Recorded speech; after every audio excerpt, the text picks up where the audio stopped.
ಸಿಕ್ಬಿಡ್ತಾ ಇವಾಗ ಇನ್ನು full ಚಚ್ಚಾಕದೆ. Hi guys, welcome back to my YouTube channel.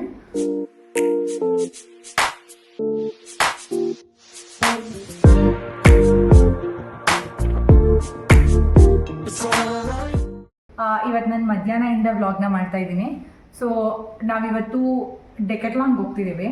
ಸ್ವಲ್ಪ ಜಿಮ್ ಎಕ್ವಿಪ್ಮೆಂಟ್ ಪರ್ಚೇಸ್ ಮಾಡೋದಿದೆ, ಅದ್ರ ಜೊತೆಗೆ ಶಟ್ಲ್ ಕಾಕ್ ತೊಗೋಬೇಕು ಅಂತ ತುಂಬ ದಿನದಿಂದ ಅಂದ್ಕೊಂಡಿದ್ದೆ, ಬಟ್ ತೊಗೊಳಕ್ಕೆ ಆಗಿರಲಿಲ್ಲ. ಫೈನಲಿ ಇವತ್ತು ಹೋಗ್ತಿದ್ದೀವಿ ತೊಗೋಬೇಕು ಅಂತ.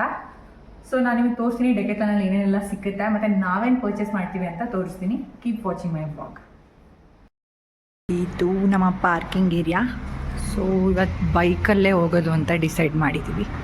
ಸೊ ಇದು ತುಂಬಾ ನಿಯರ್ ಇದೆ ನಮ್ಮ ಮನೆಗೆ. ಡೆಕೆಥ್ಲಾನ್ ಬಂದು ಅರೌಂಡ್ 1.5 ಕಿಲೋಮೀಟರ್ಸ್ ಇರ್ಬೋದು. ಸೊ ಬೈಕಲ್ಲೇ ಹೋಗೋದು ಅಂದ್ಕೊಂಡಿದ್ದೀವಿ. ನಾವು ಡೆಕೆಥ್ಲಾನ್ಗೆ usually once or twice in a year ಹೋಗ್ತಾನೆ ಇರ್ತೀವಿ. ನಮಗೇನಾದರೂ ಜಿಮ್ ಎಕ್ವಿಪ್ಮೆಂಟ್ಸ್ ಅಥವಾ ಸ್ಪೋರ್ಟ್ಸ್ ವೇರ್ ಏನಾದರೂ ಬೇಕಿದ್ರೆ ಡೆಕೆಥ್ಲಾನಿಂದನೇ ತೊಗೊತೀವಿ. ಇದರಿಂದ ನಮಗೆ ಆಫೀಸಲ್ಲಿ ರಿಯಂಬರ್ಸ್ ಆಗೋ ಆಪ್ಷನ್ ಇರೋದ್ರಿಂದ ಡೆಕೆಥ್ಲಾನಲ್ಲಿ ತೊಗೊಂಡಾಗ ಚಾನ್ಸಸ್ ಆರ್ ವೆರಿ ಹೈ ಅಂತ. ಈ ಡೆಕೆಥ್ಲಾನ್ ಬಂದು ನಮ್ಮ ಮನೆಗೆ ತುಂಬಾ ಹತ್ತಿರ ಇದೆ. ನಾನು ಮೊದಲೇ ಹೇಳಿದಾಗೆ ವಿತಿನ್ 2 ಮಿನಿಟ್ಸಲ್ಲಿ ನಾವು ರೀಚ್ ಆಗ್ತೀವಿ. ಈ ಡೆಕೆಥ್ಲಾನ್ 3 ಫ್ಲೋರ್ಸ್ ಇದೆ. ಫಸ್ಟ್ ಫ್ಲೋರಲ್ಲಿ ನಿಮಗೆ ಮೇಜರಾಗಿ ಆಲ್ ಕ್ಲೋತ್ಸ್ ಸಿಗುತ್ತೆ, ಕ್ವಾಲಿಟಿ ಅಂತೂ ಸೂಪರ್ಬ್ ಆಗಿರುತ್ತೆ. ಮತ್ತು ಸೆಕೆಂಡ್ ಫ್ಲೋರ್ಗೆ ನೀವು ಬಂದರೆ ಸೆಕೆಂಡ್ ಫ್ಲೋರಲ್ಲಿ ಶಟಲ್ ಕಾಕ್ಸ್, ಶೂಸು ಆ ಥರದ್ದೆಲ್ಲ ನಿಮಗೆ ಸೆಕೆಂಡ್ ಫ್ಲೋರಲ್ಲಿ ಅವೈಲೇಬಲ್ ಇರುತ್ತೆ. ನಾವು ಡೈರೆಕ್ಟಾಗಿ ಶಟಲ್ ಕಾಕ್ನೇ ತೊಗೊಬೇಕು ಅಂತ ಇರೋದ್ರಿಂದ ಸೆಕೆಂಡ್ ಫ್ಲೋರ್ಗೆ ಹೋದ್ವಿ. ಅಲ್ಲಿ ನೋಡಿದ್ರೆ ತುಂಬ ವೆರೈಟೀಸ್ ಆಫ್ ಶಟಲ್ ಕಾಕ್ಸ್ ಇತ್ತು. ಸ್ಟಾರ್ಟಿಂಗ್ ಫ್ರಮ್ ದ ರೇಂಜ್ 300ಇಂದ ಹಿಡಿದು 3000 ರುಪೀಸ್ ಪರ್ ಶಟಲ್ವರೆಗೂ ಇತ್ತು. ನಾನು ಫೈನಲಿ ಒಂದು ಶಟಲ್ ಕಾಕನ್ನ ಡಿಸೈಡ್ ಮಾಡಿ ಎತ್ಕೊಂಡೆ. ಅದು ಡಿಫ್ರೆಂಟ್ ಕಲರ್ಸ್ ಇತ್ತು ಅಂತ ಫೈನಲಿ ಏನೋ ಒಂದು ಚೂಸ್ ಮಾಡ್ಕೊಂಡಿದ್ದೀನಿ.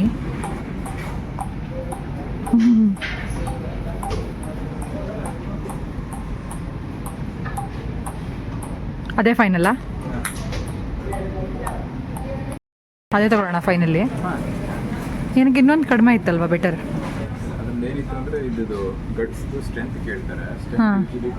ನಂಬರ್ ಓಕೆ, ಗೊತ್ತಾಗುತ್ತೆ ಸ್ಟ್ರೆಂತ್ ಎಷ್ಟಿದೆ ಅಂತ. ಅವಾಗ ಏನಾಗುತ್ತೆ ಫ್ರೇಮ್ ಬೆಂಡ್ ಆಗಲ್ಲ, ಲೈಟ್ ವೆಯ್ಟ್ ಇರುತ್ತೆ, ಈಸಿ ಇರುತ್ತೆ ಆಡೋಕ್ಕೆ. ಇಲ್ಲ ಅಂದ್ರೆ ಅದು ಆಡೋವಾಗ ಇದಾಗುತ್ತೆ ಅಂತ. ರಿಸ್ಟ್ ನೋವು ಬರುತ್ತೆ. ಯಾಕಂದ್ರೆ ನಾವು ಕ್ಯಾಲ್ಜರ್ ಪ್ಲೇಯರ್ಸ್ ಅಲ್ಲ, ಅದಕ್ಕೋಸ್ಕರ. ಓಕೆ, ಇದೇ ಫೈನಲ್ ಈಗ. ಓಕೆ, ನೀವು ಯಾವಾಗಾದರೂ ಶಟ್ಲ್ ತೊಗೋಬೇಕು ಅಂತ ಇದ್ದರೆ ಗಟ್ಸ್ದು ಸ್ಟ್ರೆಂತ್ನ ಚೆಕ್ ಮಾಡಿ ತೊಗೊಳ್ಳಿ. ಇಲ್ಲಾಂದರೆ ಅದು ಕಿತ್ತು ಬರೋ ಚಾನ್ಸಸ್ಸೇ ತುಂಬ ಹೈ ಇರುತ್ತೆ.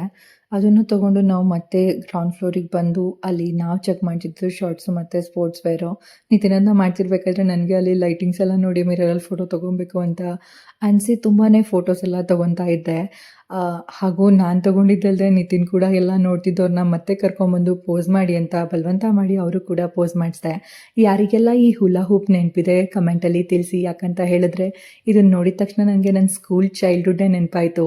ಹಾಕೊಂಡು ಸುಮ್ಮನೆ ತಿರುಗ್ತಾ ಇದ್ವಿ. ಇವಾಗ ನೋಡಿದ್ರೆ ಇದನ್ನು ಸಿಟಿಯಲ್ಲಿ ಜನರೆಲ್ಲರೂ ವೇಸ್ಟ್ ಸೈಜ್ನ ಕಡಿಮೆ ಮಾಡೋಕ್ಕೆ ಅಂತ ಯೂಸ್ ಮಾಡ್ತಾರಂತೆ. ನಾವು ನೋಡಿದ್ರೆ ಸಿಕ್ಕಿದ್ದೆ ಚಾನ್ಸು ಅಂತ ಸ್ಕೂಲಲ್ಲಿ ಹಾಕ್ಕೊಂಡು ಅದನ್ನು ಇಬ್ಬರು ಒಳಗಡೆ ಸೇರ್ಕೊಂಡು ಆಟ ಆಡ್ತಿದ್ವಿ. ಸೊ ಗೈಸ್, ಯಾರೆಲ್ಲ ಇದನ್ನು ಎಂಜಾಯ್ ಮಾಡಿದ್ದೀರಾ ನಿಮ್ಮ ಸ್ಕೂಲಲ್ಲಿ ಕಮೆಂಟ್ ಬಾಕ್ಸಲ್ಲಿ ತಿಳಿಸಿ. ಹಾಗೆ ನಾವು ಇದೆಲ್ಲ ಪ್ಯಾಕ್ ಮಾಡಿಸ್ಕೊಂಡು ತುಂಬಾ ಆಫರ್ಸ್ ಇತ್ತಲ್ಲೆಲ್ಲ ಎಲ್ಲನೂ ತೊಗೊಂಡು ನಾವು ಫೈನಲಿ ಬಿಲ್ಲಿಂಗ್ ಸೆಕ್ಷನ್ಸ್ಗೆ ಬಂದ್ವಿ. ಇಲ್ಲೊಂದು ಸ್ಟೋರಿ ನಾನು ಹೇಳಲೇಬೇಕು. ಯಾಕಂತ ಹೇಳಿದ್ರೆ ಬಿಲ್ಲಿಂಗ್ ಸೆಕ್ಷನಲ್ಲಿ ಯಾವಾಗಲೂ ನಿತಿನ್ ನೇಮಲ್ಲಿ ಇನ್ಷಿಯಲ್ನ ತೆಗೆದ್ಬಿಟ್ಟಿರ್ತಾರೆ. ಸೊ ಅದು ನಮ್ಮ ಫೋನ್ ನಂಬರ್ ಕೊಟ್ಟರು ತಗೊಳ್ಳಲ್ಲ. ಹಾಗಾಗಿ ಯಾವಾಗಲೂ ಕರೆಕ್ಟ್ ಮಾಡಿ ಮಾಡಿಸೋದೇ ಆಯಿತು. ಫೈನಲಿ ಈ ಸಲ ಎಲ್ಲ ಕರೆಕ್ಟ್ ಮಾಡಿಸಿ ಬಂದಿದ್ದೀವಿ. It should not be any problem ಮುಂದೆ ಅಂತ. ಅದೆಲ್ಲ ಮುಗಿಸ್ಕೊಂಡು ಫೈನಲಿ ಅಲ್ಲಿಂದ ಹೊರಟ್ವಿ. ಸಿಕ್ಬಿಡ್ತಾ ಇವಾಗ ಇನ್ನು ಫುಲ್ ಚಚ್ಚಾಕದೆ. ಫೈನಲಿ ಎಲ್ಲ ತೊಗೊಂಡು ಬಂದ್ವಿ ಮನೆಗೆ. ಈ ಶಟಲ್ ಬ್ಯಾಡ್ಮಿಂಟನ್ ತೊಗೊಂಡ್ವಿ ಫೈನಲಿ. ಆ್ಯಕ್ಚುಲಿ ನಾನು ಇದೇ ಥರ ಬ್ಯಾಗ್ ಇರೋದು ಬೇಕು ಅಂತ ಎಕ್ಸ್ಪೆಕ್ಟ್ ಮಾಡ್ತಿದ್ದೆ. ಸೊ ಅವ್ರು ನಾವು ನೋಡಿದ್ರಲ್ಲಿ ಬ್ಯಾಗ್ ಇಲ್ಲ ಅಂತ ಹೇಳಿದ್ರು. ಸೊ ಎಕ್ಸ್ಟ್ರಾ ಯಾಕೆ ಪೇ ಮಾಡಬೇಕು ಅಂತ ನಾನು ತೊಗೊಂಡಿರಲಿಲ್ಲ. ಫೈನಲಿ ಅಲ್ಲಿ ಬಿಲ್ ಮಾಡ್ಸೋಕ್ಕೆ ಬಂದಾಗ ಇದರಲ್ಲಿ ಒಂದಕ್ಕೆ ಮಾತ್ರ ಬಿಲ್ ಇದೆ. ಅಂದರೆ ನೀವು ನೋಡಿದ್ರೆ ಇಲ್ಲಿ, ಸೊ ಒಂದರಲ್ಲಿ ಮಾತ್ರ ಬಿಲ್ ಇದೆ ಇದರಲ್ಲಿ. ಇಲ್ಲಿ ಇನ್ನೊಂದರಲ್ಲಿ ಬಿಲ್ ಇರಲಿಲ್ಲ. ಅಂದರೆ ಆ್ಯಕ್ಚುಲಿ ಇದು ಸೆಟ್ ಅಲ್ಲ, ಇದ್ರ ಜೊತೆಗೆ ಒಂದು ಬ್ಲೂ ಕಲರ್ದು ಬ್ಯಾಟ್ ಬರುತ್ತಂತೆ, ಅದು ಆ್ಯಕ್ಚುಯಲ್ ಸೆಟ್ಟು.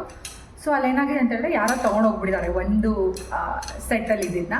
ಸೊ ಫೈನಲಿ ಆ ಮ್ಯಾನೇಜರು ಪರವಾಗಿಲ್ಲ ನೀವು ತೊಗೊಂಡೋಗ್ಬೋದು, ಇದು ಎಕ್ಸ್ಟ್ರಾ ಸ್ಟಾಕ್ ಇರೋದ್ರಿಂದ ಕೊಡ್ತೀವಿ ಅಂತ ಹೇಳಿ ವಿತ್ ಬ್ಯಾಗ್ನ ಕೊಟ್ಟರು. ಇದು ನಮಗೆ ಅರೌಂಡ್ ಎಷ್ಟಾಯಿತು 2100 ರುಪೀಸ್, ಅಂದರೆ 2200 ರುಪೀಸ್ ಇರೋದು ಹೋಲ್ ಸೆಟ್ ಇದು ವಿತ್ ಬ್ಯಾಗ್, 2 ಕಾಕ್ ಮತ್ತು 2 ಶಟಲ್ ಸೇರಿ 2200 ಇತ್ತು. 100 ರುಪೀಸ್ ಏನೋ ಆಫರ್ ಅಂತ ಹೇಳಿದ್ರು, ಸೊ ಅದನ್ನು ಕಳೆದು 2100 ರುಪೀಸ್ನ ಪೇ ಮಾಡಿದ್ವಿ. ಒಂಥರ ಲಾಂಗ್ ಎಷ್ಟೋ ದಿನದಿಂದ ತೊಗೋಬೇಕು ಅಂತ ಇದ್ದಿದ್ದು, ಫೈನಲಿ ತೊಗೊಂಡಿದ್ದೀನಿ, ಅಟ್ಲೀಸ್ಟ್ ಯೂಸ್ ಮಾಡ್ಕೊತೀನಿ. ಓಕೆ, ಇಲ್ಲಿಗೆ ನಾನು ಈ ವಿಡಿಯೋನ ಎಂಡ್ ಮಾಡ್ತಾ ಇದ್ದೀನಿ. Take care, bye bye, have A good day. ಮತ್ತು ನನ್ನ ಚಾನಲ್ನ ಸಬ್ಸ್ಕ್ರೈಬ್ ಮಾಡ್ಕೊಳ್ಳಿ.